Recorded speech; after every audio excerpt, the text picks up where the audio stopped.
Oi, eu sou a Luma E eu sou a Natália. e hoje a gente vai falar porque ninguém tá falando sobre Mike 17. Depois da gravação, a gente descobriu que a pronúncia certa é Mickey. Mas a gente vai continuar falando Mike até o final do episódio.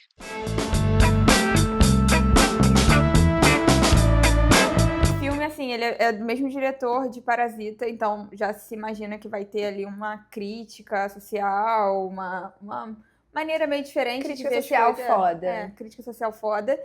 E ele se trata, assim, de um futuro, uma ficção científica, um futuro distópico bem próximo do nosso, acho que são 50 anos à frente. E, basicamente, os recursos na Terra estão acabando, as pessoas estão vivendo muitas crises econômicas, enfim. E muita gente, por causa desses problemas econômicos, estão querendo ir para missões de colonização de outros planetas. E esse cara que a gente acompanha, né, que é o Mike, ele não tem mais alternativa, ele tá devendo tudo e ele decide ir para um outro planeta. E ele consegue ir porque ele se candidata para ser um descartável. Então, assim, como ele não tem nenhuma habilidade específica, ele decide ser uma pessoa, né, que nesse mundo é possível, uma pessoa que ela tá sendo alistada para morrer várias vezes e enfrentar diversos procedimentos para que os demais tripulantes possam se beneficiar das inovações científicas que vão ser testadas nele. E toda vez que ele morre, ele é reimpresso por uma impressora 3D muito nojenta, assim, bem gore mesmo, né? Tipo, que se alimenta de todos os resíduos orgânicos da nave e vão lá reimprimir ele, assim, literalmente, como se fosse uma impressora 3D mesmo. Tem algumas doenças, né, no planeta que eles chegam, e aí ele fica sendo testado várias vezes porque eles querem descobrir uma vacina. E eles descobrem a vacina. Tipo, eles descobrem a vacina para os seres humanos conseguirem respirar naturalmente nesse planeta sem morrer. Só que para isso acontecer, ele teve que morrer algumas vezes. Então, é aquilo, né? A bioética. A que custo. E isso é uma parada que eu achei muito interessante, porque o filme, ele é muito bem humorado, ele é muito engraçado. Então ele trata sobre essas questões super polêmicas, sérias e atuais, mas de uma maneira muito leve. Eu acho que, tipo, consegue alcançar uma massa, assim, com uma facilidade muito grande. Ainda mais com Edward. A gente, tipo, agora, né, tá cada vez mais tendo essa discussão, né, da bioética, o que a gente pode ou não fazer em prol do avanço, em prol da ciência e da medicina, enfim. Esse assunto é um assunto muito atual, mas é um assunto que eu acho que acompanha a gente há um tempinho já. Então, é uma pauta que a gente de fato precisa debater, né? Seja com humor ou de forma séria, porque há não muito tempo atrás, muitos experimentos eram feitos em prol da ciência, em prol do avanço da medicina, e que a gente olha para trás e a gente fica assim, poxa, mas isso é um crime, de repente. De repente. E rolava à solto. Né? Um dos casos é o caso da sífilis, né? Por volta de 1932. E ele pegou o quê? Ele pegou um grupão, assim, de homens negros e que tinham sífilis e só acompanhou sem tratamento, sem nada, tipo, não falou nada pra eles, tipo, só falou, vocês têm um sangue meio ruim, vamos acompanhar aqui, vamos fazer um tratamento aqui de graça pra vocês. Mas era mentira, era só pra ver até onde o homem consegue, tipo, viver com a sífilis. Tipo, qual o limite da sífilis, quanto tempo eles vivem, quais são os efeitos, sem nenhum tipo de tratamento. E isso, nossa, é muito doido, porque, primeiro, é nítido que tem essa questão racial, né? Tipo, óbvio que eles não foram escolhidos à toa, todos né? eram pretos, tipo assim, era, sei lá, papo de 400 homens. E as pessoas, tipo assim, elas eram negadas de tratamento, pra depois a gente ter um livro em que explica pra gente todas as etapas da evolução da doença da sífilis. E isso aconteceu também, muitas das informações que a gente tem hoje sobre outras maneiras, assim, outras progressões de doença, ou o tempo que demora, suponhamos, para uma pessoa morrer asfixiada, ou para uma pessoa morrer afogada. Enfim, a gente tem muitas dessas informações também por causa dos experimentos nazistas que eram feitos, né? Então, os médicos, eles usavam dos judeus e das outras minorias que foram oprimidas pelo nazismo para fazer esse tipo de teste. E, assim, todo mundo sabe que pra gente ter avanços científicos, a gente precisa de testes. Muitas vezes esses testes são feitos primeiramente em animais, depois em pessoas. Enfim, tem vários processos. Mas existem formas minimamente éticas de fazer isso. No filme, o Mike, ele concorda com os termos. Tipo assim, tem lá um contrato e tudo mais. Ele não é forçado a fazer isso. Não é forçado, assim, literalmente forçado, né? Mas, por exemplo, esse caso que a gente contou, nenhum dos participantes tinha consciência do que estava acontecendo. Mas, assim, se tivessem, sabe? Até onde isso é uma escolha, né? Porque pro Mike, ele meio que não tinha escolha pela situação dele. Então, ele morreria na Terra. Exato. Então, tipo assim, até onde, né, você dá essa escolha, né? Não, você que decide até onde realmente essas pessoas vão decidir, né? Se você tá pegando uma pessoa que vem de um lugar vulnerável já, é um debate muito complicado, né? Delicado, porque... Não tem autonomia se você não tem nenhuma opção melhor, enfim. Exato. Você vai fazer o quê? E aí, enfim, uma coisa muito interessante. Tem essa impressora, né? Que faz vários Mikes, mas tem o risco de ter duas pessoas ao mesmo tempo, né? E eles contam lá a história de um assassino que fez uma cópia dele, tipo, fez duas cópias dele, ou seja, existiam 3 dele. E aí ele matava, tipo, um servia pra matar e o outro era, tipo, o álibi. Então, enfim, aí esse era o grande risco que eles achavam, né? Tipo, pô, se existirem 2 ao mesmo tempo ou mais, isso é um problema, então isso não pode. Aí é o limite que eles encontraram ali da invenção deles. E aí, obviamente, acontece isso com o nosso Edward, a gente fica com 2 Edward. Que é o sonho de todo mundo. É grande sonho. E o Edward, ele tá absurdo, né? Cara, ele... Robertinho. Ele bombou.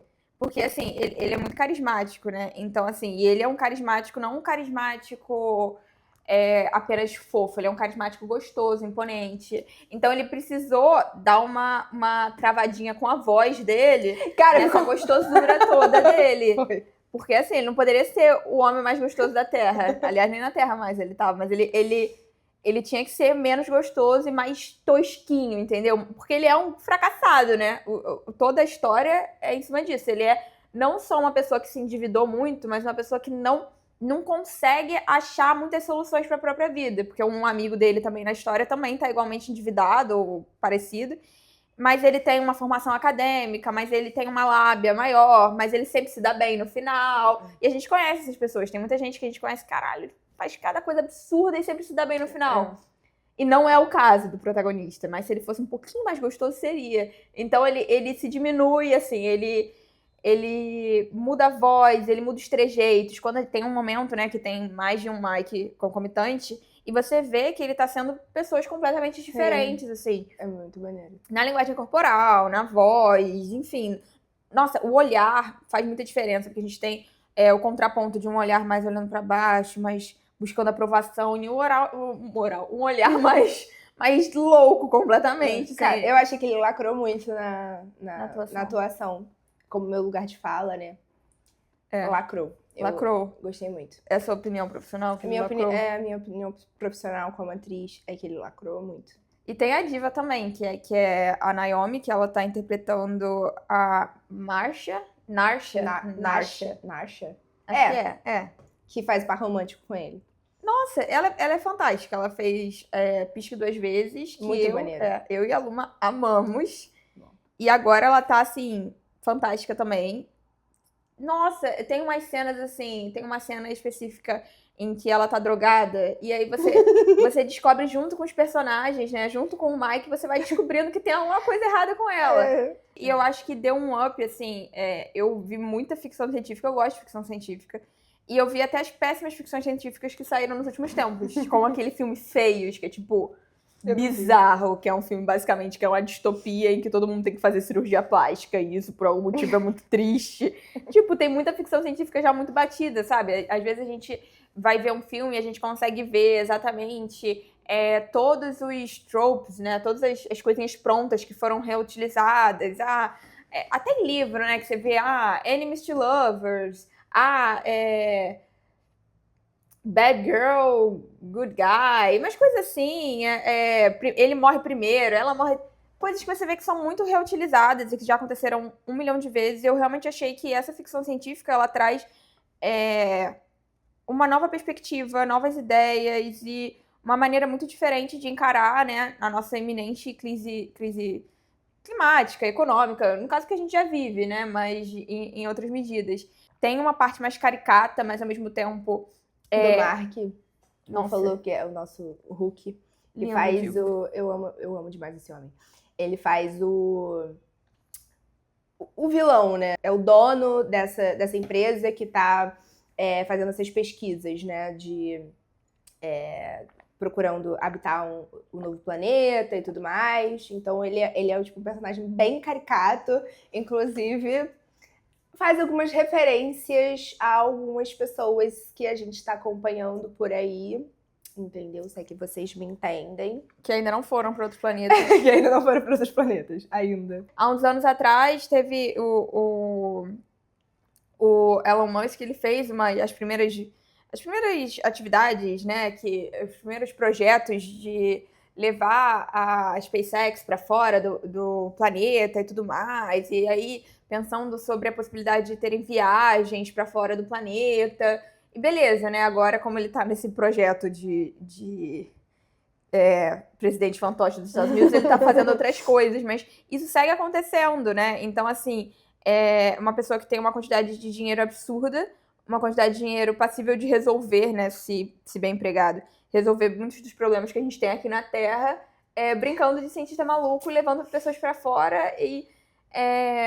criando o seu próprio mundo como se nada, né? Uma curiosidade também é que o diretor, né, ele virou vegano por causa do outro filme que ele fez. Okja. E aí, é interessante como ele traz um pouquinho desse debate, porque tem os nativos, né, que são esses bichos que são super grotescos, tipo... Só que eles são seres vivos, né? E aí foi muito engraçado porque eu assisti esse filme no cinema.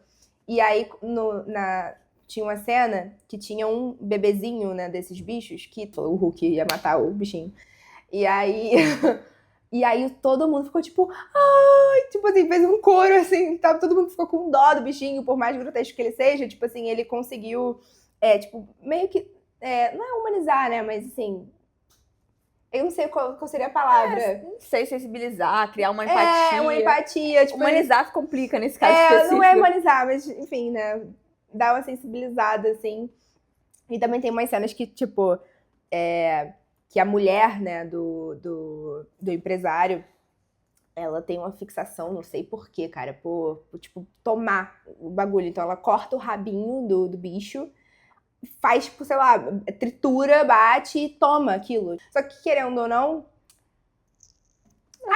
os carnistas, né, a gente tá fazendo isso. Eu sou carnista, a Natália não é, mas eu sou. E a gente faz isso. Então tem vários debates interessantes.